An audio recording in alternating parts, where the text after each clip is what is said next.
And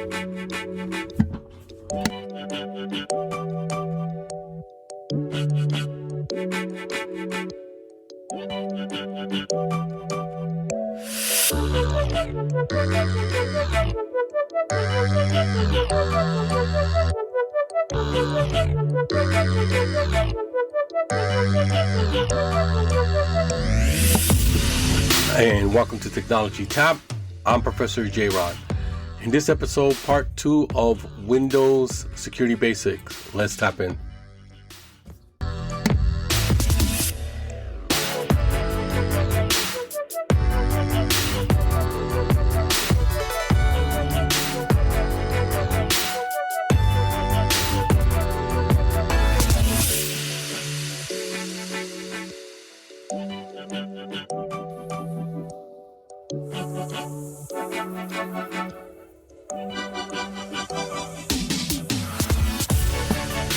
All right, welcome to Technology Tap. I'm Professor J. Rod. For those who don't know me, I'm a professor of cybersecurity, and I love to help my students pass their A+, Network Plus, and Security Plus series of exams. I'm also author of a book called Scam Proof for seniors, which helps older people deal with how to fight against scammers, and that's available on Amazon and at professorjrod.com. I'm also, podcaster. I have a doctorate in educational technology. If you need to reach me, I'm at professorjrod@gmail.com. I'm on Instagram at professorjrod. I'm on TikTok at professorjrod. And I'm on Facebook, Technology Tap Podcast. All right, I hope everybody's well. The weather's been crazy here on the East Coast. I've gotten a little bit under the weather, so if you hear me sounding a little hoarse, that is the reason why. All right, so we're on part 2 on Windows security. So we're going to talk about, we talked about in part 1 on the people side of security, right? We talked about users, accounts, authentication systems, multi-factor verifications, but now we're moving into the administrative backbone of Windows security. This is where Windows stops being just an operating system and becomes a centralized security platform. Because when you scale from 1 computer to 10 computers to 1,000 computers, you need something more powerful than local settings. You need centralized control. And that's where technologies like Windows Hello, Active Directory, domains, group policy come into play. Most users think logging into Windows is simple. You type a password and you're in. But modern Windows systems support several authentication options. These include username and password, PIN authentication, fingerprint recognition, facial recognition, and security keys. Each of these methods is designed to improve both security and usability. One of the most important modern authentication systems is called Windows Hello. And to be honest, I've never used it. I don't know if anybody else has. Windows Hello is Microsoft's biometric authentication platform. Instead of relying solely on passwords, it allows users to authenticate using fingerprint scanners, facial recognition cameras, PIN authentications, and security keys. Why did Microsoft introduce Windows Hello? Passwords have serious weakness. People reuse them. That's true. We use them all the time. Reuse them. They write them down. They use simple ones like password 123, welcome 1, or admin 123. Even in large organizations, this is a problem. Windows Hello was designed to reduce reliance on passwords. It allows users to authenticate with device-based credentials. One interesting feature is the Windows Hello PIN. At first glance, a PIN seems weaker than a password. After all, a PIN might only be 4 digits. But the security model is very different. A Windows Hello PIN is tied to a specific device. It cannot be used from another machine. It also works with hardware security modules inside the device. This makes it significantly safer than many traditional passwords.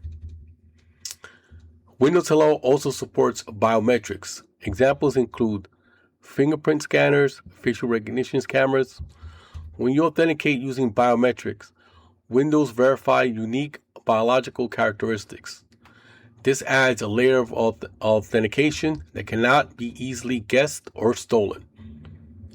However, biometric systems must still be carefully secured, because if biometric data is compromised, you cannot change your fingerprint. Another authentication method uses hardware security keys. These are small USB or NFC devices that store cryptographic credentials.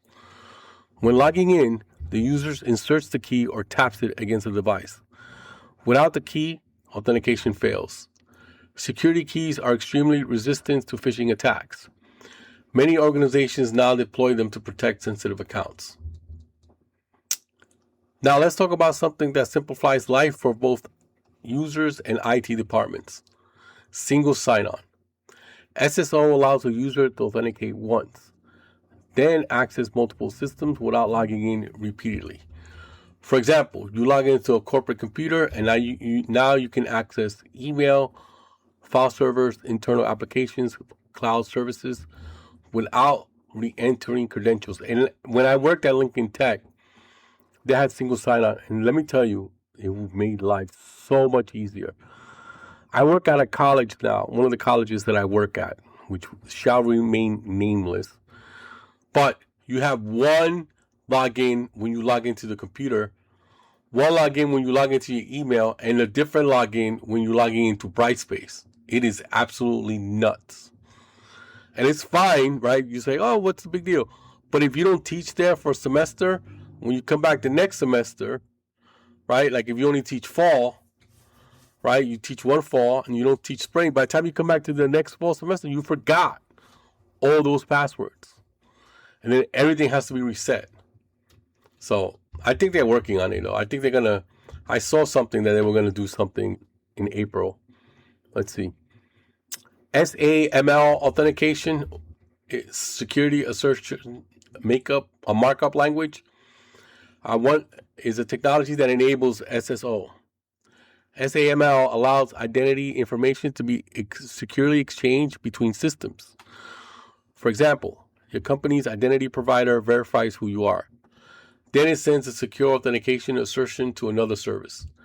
That service trusts the identity provider and grants access. SAML is widely used for cloud services and enterprise systems. Now we arrived at one of the most important concepts in the enterprise Windows environment, the Windows domain. A domain is a centralized network environment where computers, users, and policies are managed from a central server. Instead of each computer managing its own users, everything is controlled centrally. Why do domains exist? Imagine managing 1,000 computers individually, updating security policies on each device, creating users' accounts manually, configuring permissions separately. It would be impossible. Domains solve this problem by centralizing management. The core technology behind Windows Domain is called Active Directory. Active Directory is a directory service. It stores information about users, computers, groups, resources, and permission.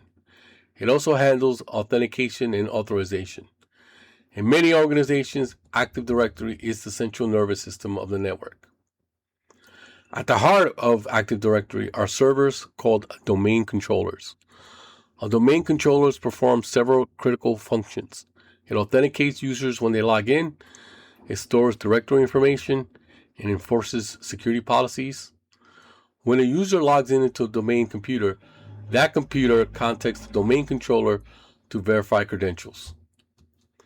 Not every server in the network is a domain controller. Many servers are member servers. These servers provide services such as file storage, print services, application hosting, but they still rely on the domain controller for authentication. Active Directory allows administrators to organize resources into organizational units, or OUs. Think of OUs as folders inside a directory. For example, company domain, HR department, finance department, IT department, student department. Each OU can have its own policies and administrative permission. This structure allows administrators to manage large organizations effectively. Just like local Windows systems, Active Directory also uses security groups. Groups make permission management scalable. Instead of assigning permissions to individual users, administrators assign permissions to groups, and then users inherit those permissions automatically. Now we reach one of the most powerful administrative tools in Windows, group policy. Group policy allows administrators to enforce security and configuration settings across many computers simultaneously. Instead of configuring each computer manually, administrators create a policy once. The domain distributes automatically. Here's an example. Group policies can enforce hundreds of settings. Examples include password complexity requirements, password expiration rules, firewall settings, USB device restrictions, desktop wallpaper policies, and software installation rules. This allows organizations to maintain consistent security standards. Group policy is not static. Computers regularly check the domain controller for updates. Administrators can also manually refresh policies using command line tools. Two common commands are GP update. This command forces the computer to refresh policies. And GP results. This command shows which policies are applied to a system. These tools are extremely useful when troubleshooting policy issues. I'll give you an example with GP update. One day they caught somebody at work and one of my old jobs playing solitaire. And the COO sent a message saying she wanted solitaire removed off of everybody's PC. So headquarters was in San Francisco and they did it there. And they wanted me to go to the PC, the offending PC, and type GP update and make sure that solitaire wasn't there anymore.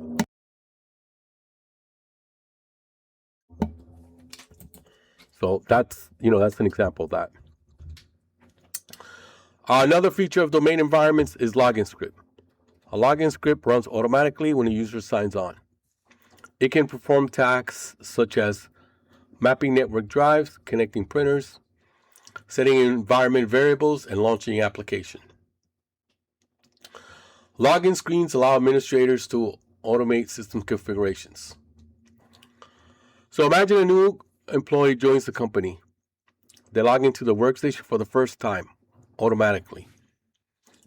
Their home network drives appears, the company printer connects, security settings are applied, and applications are launched.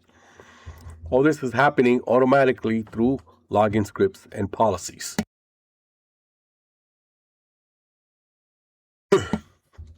This is why enterprise networks rely heavily on Active Directory and group policy. Instead of managing thousands of systems manually, administrators control the environment from centralized server. This dramatically improves security, consistency, and efficiency. If you want to become a system administrator, understanding Active Directory and group policy is absolutely essential. These technologies power many corporate networks worldwide. Even cloud identity systems today borrow many ideas from Active Directory architecture, which I'm a big fan of Active Directory. And I feel like this is one of those things that if you learn it,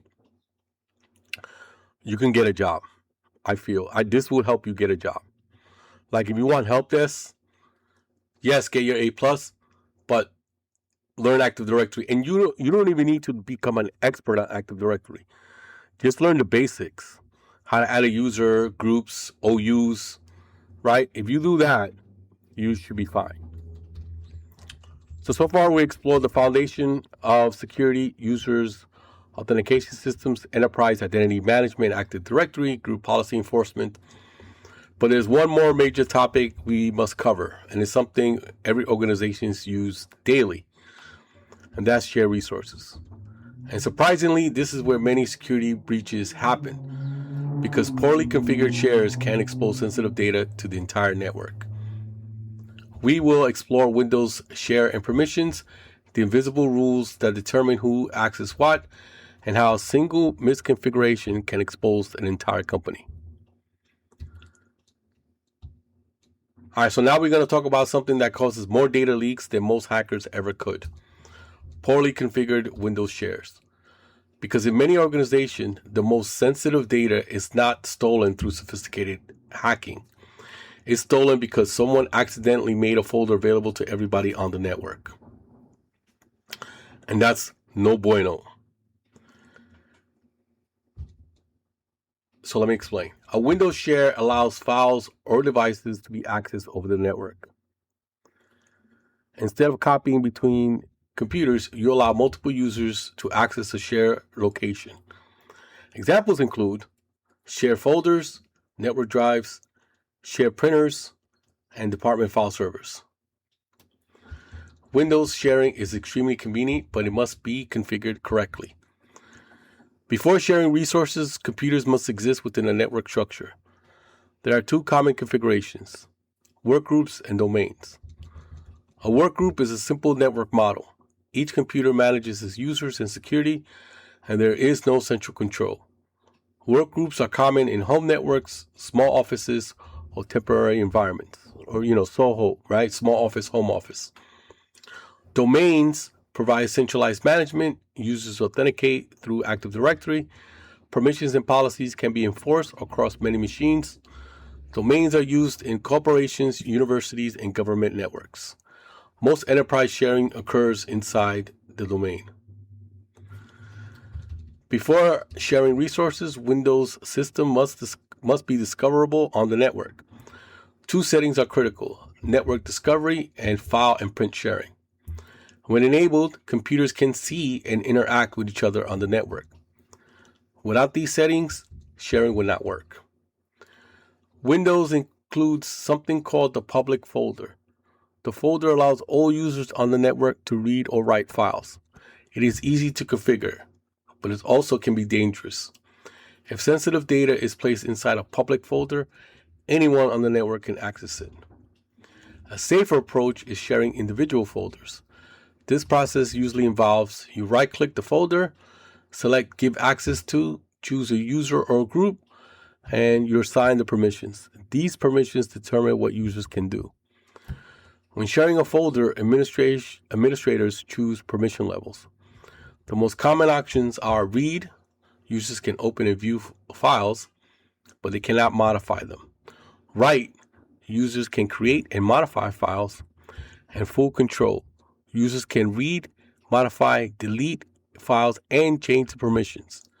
Security best practice: always assign the minimum permission necessary, right? The principle of least privilege. In many organizations, share folder appears as network drives. Instead of navigating through network paths, users see a drive level. For example, Z. That drive might connect to a shared server folder. Mapping drives improves usability, but administrators must ensure permissions are correct. Windows also allows printers to be shared across networks. Instead of installing printers on every computer, a single printer can serve many users. The steps typically involve opening printer properties, selecting the Share tab, and share this printer. Other computers on the network can then connect to it. Printer sharing saves money and resources. Sharing resources sounds simple, but the real challenge lies in permission management. Two different permissions systems operate simultaneously in Windows are shared permissions and NTFS permissions. Understanding the difference is critical. Shared permissions apply only when files have access over the network. They control what the users can do when accessing and share resources remotely. Shared permissions are relatively simple. Common levels include read, change, and full control. NTFS permissions are much more detailed. They apply to local access, network access, individual files, and entire folders. NTFS permissions can include read, write, modify, execute, delete, and change permissions. Because NTFS permissions apply locally and remotely, they are usually the primary security mechanism. Here's where many IT students get confused. When both NTFS and shared permissions apply, the system uses the most restrictive effective permission. And there's another important rule. Deny permissions override allow permission. If a permission explicitly denies access, it would override an allow permission. This rule exists to strengthen security. Another key concept is permission inheritance. When NTFS permissions are assigned to a folder, subfolders are automatically inherited those permissions. This simplifies administration. Instead of configuring permission for every file, administrators set them once. However, inheritance can be disabled if special permissions are required. Here's an example. Let's imagine a shared folder called Finance Report. The folder has these permissions. Finance group can modify. Managers can read. Everyone is denied. Now imagine an employee outside the finance department attempts to open the folder. Even if they belong to another group with access, the explicit deny will block them. That's the power of Windows permission architecture. Many organizations create home folders for employees. A home folder is a private network drive assigned to a user. It provides a secure place to store personal files. Instead of saving data locally, users store files on a centralized server. This provides several advantages: centralized backup, better security, easier data recovery. Another enterprise feature is called roaming profiles. A roaming profile stores the user's settings on a network server. When the user logs into a computer, their profile downloads. When they log out, the profile updates. This allows the user to maintain the same desktop environment across multiple machines. However, large profiles can slow login times. Alternative approach is folder redirection. Instead of moving the entire user profile, specific folders are redirected to network storage. Examples include documents, desktops, and downloads. Folder redirection reduces network traffic while still protecting user data. Let me share something that happens more often than you expect. An administrator creates a shared folder. They accidentally grant everyone full control. Inside that folder are financial documents, employee records, customer information. Anyone on the network can now access these files. Sometimes attackers don't hack systems. They simply browse the network and they find what they need. If you remember only one rule about Windows shares, remember this: permissions are security. Every shared folder is a potential doorway into sensitive data. Configure them carefully, audit them regularly, and always follow the least privilege principle. All right, let's do our 4 questions. What I do is I ask the question, I give you the 4 choices, and I do it again. I give you 5 seconds. So, question 1. Which security principle ensures users receive only the permissions required to perform their job? A. Implicit allow. B. Least privilege. C. Open access model. Or D. Mandatory encryption. Which security principle ensures users receive only the permissions required to perform their job? A. Implicit allow. B. Least privilege. C. Open access model. Or D. Mandatory encryption. I'll give you 5 seconds for the answer. 5, 4, 3, 2, 1. And the answer is B. Least privilege. Question 2. Which permission type applies when files are accessed both locally and over the network? A. Shared permissions. B. Domain permissions. C. NTFS permissions. Or D. Public folder permissions. Which permission type applies when files are accessed both locally and over the network? A. Shared permissions. B. Domain permissions. C. NTFS permissions. Or D. Public folder permissions. I'll give you 3 seconds. 1, 2, 3, 4, 5. The answer is C. NTFS permissions. All right, question 3. Which Windows command forces a system to refresh group policy settings? A. GP update. B. ipconfig/renew. C. netstat. Or D. task list. Which Windows command forces a system to refresh group policy settings? A. GP update. B. ipconfig/renew. C. netstat. Or D. task list. I'll give you 5 seconds to think about it. 5, 4, 3, 2, 1. And the correct answer is A. GP update. All right, last one. Which type of Windows login option allows authentication using facial recognition or fingerprints? A. Kerberos. B. Windows Hello. C. Active Directory. Or D. BitLocker. Which type of Windows login option allows authentication using facial recognition or fingerprints? A. Kerberos. B. Windows Hello. C. Active Directory. Or D. BitLocker. I'll give you 5 seconds to think about it. 5, 4, 3, 2, 1. And the answer is B. Windows Hello. Hopefully you got 4 for 4.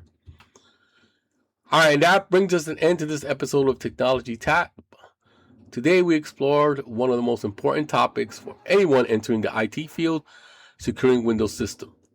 We covered in the last 2 episodes the CIA triad, identity and access management, encryption and authentication, user accounts and groups, Active Directory, group policy, and Windows sharing and permission.